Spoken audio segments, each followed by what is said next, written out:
Sports Limelight, episode 22. Good evening, Drew. Good evening to you on this episode 22.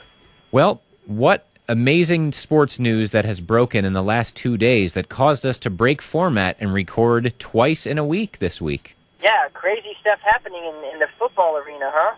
Man, Tim Tebow traded to the Jets, and the Saints bounty gate penalty being handed down a lot more than we probably would have expected. Man, yeah, it's quite the shocking stuff happening here. I think the most shocking thing to me was Sean Payton being suspended for a full year. You know, I don't know what exactly went on, but it seemed like a lot of negative shenanigans going on there with the team. Negative is the key word, and that's why the NFL brought down the penalty so hard. It's just very disheartening to see what is happening, what teams are doing. Yeah, it really is. And the what fact happened to, hey buddies, let's go play some football. Oh man, about the money and stuff like that. With the NFL being sued by hundreds of ex-players over injuries, that's why they had to make the penalty so severe, to send a clear message that, look what we're doing to try to protect players now, and it's not like this anymore. Right. I don't know. It's hopefully it's not a precursor or foreshadowing of things to come in professional sports. I think it won't be. I think this is going to help matters. You won't hear me say this often, but I think Goodell did a good job on this one. Unlike the Patriots' Spygate incident where he gave them barely a slap on the wrist and then swept it under the rug and burned the tapes and pretended it didn't happen, this was a just penalty. Yeah. Now, and speaking of Spygate, do you think the Patriots got off easy because they were the Patriots? Ooh, I think that has a lot to do with it. What makes this even more surprising was the Saints were kind of a beloved franchise, at least over the past 4 years or so, after Hurricane Katrina and after being a bad team for so long. But it sure didn't stop the NFL in this case. I think no matter what team it was, the penalty was going to be harsh. Right. Now, transitioning from the one big NFL story of the week to the next, Tim Tebow traded to the New York Jets, Drew, for a 4th and 6th round draft pick to the Denver Broncos. Wow. Didn't the Jets just sign Mark Sanchez? Yeah, they just gave him a big extension last week after not getting Peyton Manning. So really sending mixed messages there to Sanchez. Yeah, I'm curious to see what the Jets fans think of it. I'm glad you brought that up, Drew. Earlier today, I was able to talk to our first ever Sports Limelight guest. So let's take a listen to that, and then we'll get your reactions afterward. All right. We wanted to get someone who can really take the pulse of what Jets fans are feeling with the acquisition of Tim Tebow. So we have Jason in Jackson, New Jersey. Hello, Jason. Hey, Bill. How you doing tonight? I'm doing great. How are you? I'm doing very well, thanks. There's a lot of commotion and stir-ups going on in New Jersey due to this huge trade. I mean, there are some reports calling it blockbuster. I don't know if I'd go that far, but that's what is going on. And Blockbuster Video is going out of business anyway, so no need to use that comparison. That's right. So living there in the greater New York area, Jay, what are Jets fans saying? There's so many Jet fans that are just thinking that this is such a foolish trade. It doesn't make much sense. The fact that they just signed Mark Sanchez to a 3-year, $40-some-odd million extension, and now they're bringing Tebow in. They can't wrap their heads around it. What's going on? What are they trying to accomplish here? And then you have the flip side where some people are just ready for some Tebow mania, as a lot of people put it. They're excited to see what is going to happen and what the Jets will utilize him for. And so it's definitely a toss-up, but I definitely will tell you that the majority of the people are just thinking that this is a foolish move and one that's not really going to pay off in wins. Yeah, that's the interesting thing to me. When you walk back the steps with Sanchez, they trade up to get him in the draft. That's good with respect to their confidence in him. Then they go try to sign Peyton Manning. That's bad for Sanchez. Then they sign him to a big extension because they didn't get Peyton Manning. That's good for Sanchez. And now they trade for Tim Tebow. Probably bad for Sanchez. So which one is it? What's the long-term plan here is what I want to know. Yeah, Bill, that is the real question here. And in fact, before I even tell you what the plan that I think that they have for Tebow is, I think you're well aware of the drama that is surrounding the New York Jets.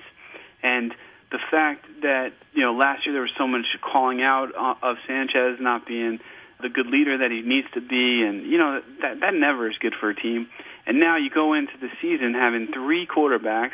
You have Sanchez, Stanton, and McElroy, and now throw Tebow in the mix. And now Tebow goes in front of Stanton, and Drew Stanton, he now wants out because he signed with them with the intention that he was going to be Sanchez's number one backup, and that's never good for any team.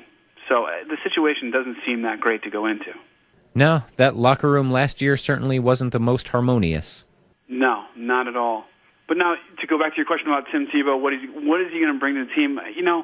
One of the things you and I have always talked about, not on the air, is the class that characters have brought to the team, such as Curtis Martin in the past. And, I don't think there's anybody classier than Tim Tebow in the NFL, and I know that he's only 23 years old, and, he's got a lot to learn. But he just, I think, can bring some harmony to the team. So if they allow him in there to do that, that'll be a great first step. And I think that, what they want to use him for is, I'm under the impression that Rex Ryan is a big Wildcat fan, and so he's going to definitely try to throw Tim Tebow in there. And now what's going to happen is other teams are going to have to prepare for both Sanchez's game and Tim Tebow's game, and that could work to the Jets' advantage. How that's going to end up playing out, I'm not exactly sure. How do you think the New York media will treat Tim Tebow?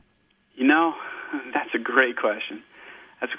But I'm not sure. I'm really not sure. I think that we are in this part of the country is much more liberal states. They're not as into this whole faith thing, and he's not going to stop being who he is. So he might get battered a little bit more. I know the fans will definitely treat him probably differently, than they did over in Denver. But at the same time, I think you're well aware, living over here, how fair weather the fans can be. So if Sanchez is not playing well, they could be rooting for Tebow to come in. And so as long as he proves that he's a good player and he can win, then it's really not going to matter, Yeah, and that's another interesting thing. Regardless of how many packages Tebow is in, let's say they run the Wildcat or the spread option 20% of the time, so Tebow's taking 20% of the snaps. Let's say Sanchez is a starter, and maybe they start out with 3 straight 3-and-outs, and maybe they're trailing 6-0 at halftime. Do the chants start already? In the new Giant Stadium there for Tim Tebow to replace Sanchez altogether? Absolutely, that's the case. It's going to be that way, and I don't even know if they're going to stay with the four quarterbacks. I know that Drew Stanton already wants out. I mean, one day after the trade, so drama is still surrounding this team. So this is a kind of, we'll have to wait and see what is going to happen. And now I'm going to have to interject my personal opinion about Tim Tebow, and I don't think this is the right fit for him. I think that the guy deserves and needs to be a starting quarterback. It's okay if it's going to be in a few years. I definitely think this quarterback, Tim Tebow, is going to win a bunch of games, and he's definitely making great strides in that direction. He definitely won a bunch of games last year in Denver, so it's not like it hasn't happened yet, right? That's true, and I'm just wondering when he'll get the support that a lot of the fans have given him, because he is definitely loved by many. It's called Tebow Mania for a reason. Well, Jay, very informative. Thank you so much for joining us, and have a great night. Thank you, and you have a great night as well, Bill.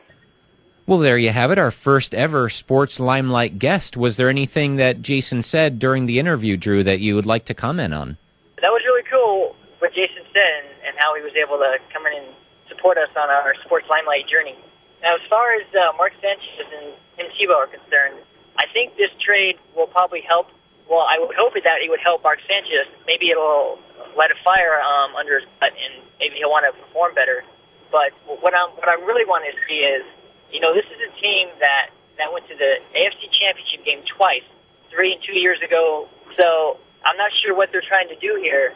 But, Mark Sanchez is already a proven winner. He just needs to get over that last step. And I think that just involves coaching and people up top. Yeah, it really takes a complete organizational vision for this whole thing to work. You can't just throw things against the wall and see if they stick. Yeah, I mean, I don't know what the Jets are trying to do here. Yeah, if I had one question for whoever spearheaded this trade, whether it was owner Woody Johnson kind of meddling a little too much like Daniel Snyder and Jerry Jones have been criticized as doing, or whether it was GM Mike Tannenbaum or Rex Ryan or all three, what is your end game? How do you want this to play out? What's your vision for, in your perfect scenario? Is it Sanchez remaining the starter and Tebow just playing situationally, or do you want Tebow to push Sanchez as the starter? Do you want him to overtake Sanchez? They've got to know this stuff all ahead of time. You can't just figure it out as you go along. Well, if they keep Sanchez as a starter, and the minute he starts losing, speaking of the New York media, they're going to play it so bad where Tebow mania is going to start rising in New York, and they're just going to shout for Tebow.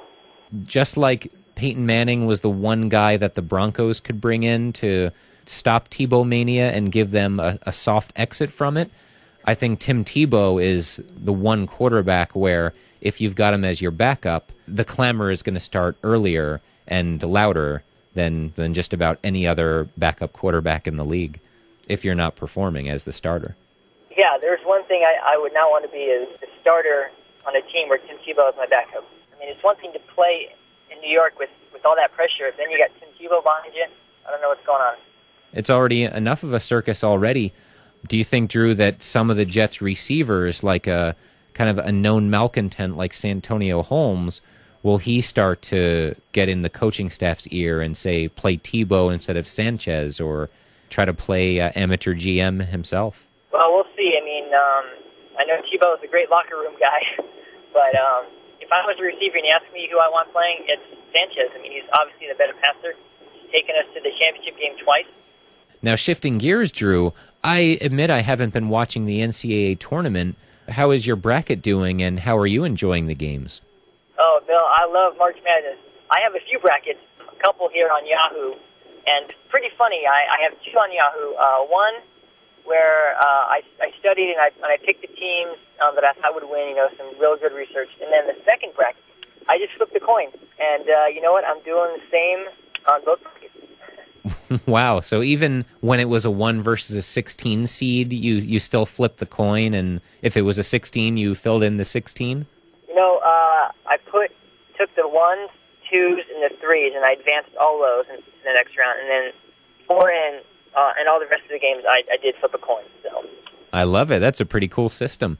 Yeah, and that one actually has an up-to-date, because we just had some games played here in Phoenix, actually. The one that I flipped the coin, I still have my 2 finals teams still alive. That is one smart coin. I know, huh? I used to listen to a sports host, Ben Maller, who did a segment called Ben versus the Coin, and he would pick games against the NFL spread, competing against a coin, and it was pretty close. The point being, the odds makers are so good that you could flip a coin and do just as well as an analyst. Yeah, it's pretty neat. There's about 7 million brackets on ESPN, and I think only 3 have all Sweet 16 teams on the bracket. Wow, 3 still do? That is pretty good just to even get to this round. Exactly, yeah. Amazing. But yeah, when we do our next episodes, I will update my brackets, and I'll see how I am doing. All right, well, another one in the books. Nice. Thank you again for joining us via phone, Drew. I know the in-studio doesn't always work out, although that's preferred. It's all right, man. I got unlimited minutes on my phone. You are on the right show to have unlimited minutes, sir. Sports Limelight, episode 22. My blog, dangerousdollar.blogspot.com. And check out mine, thegoodness.blogspot.com. All right, and we will talk to you next time. Thank you for listening.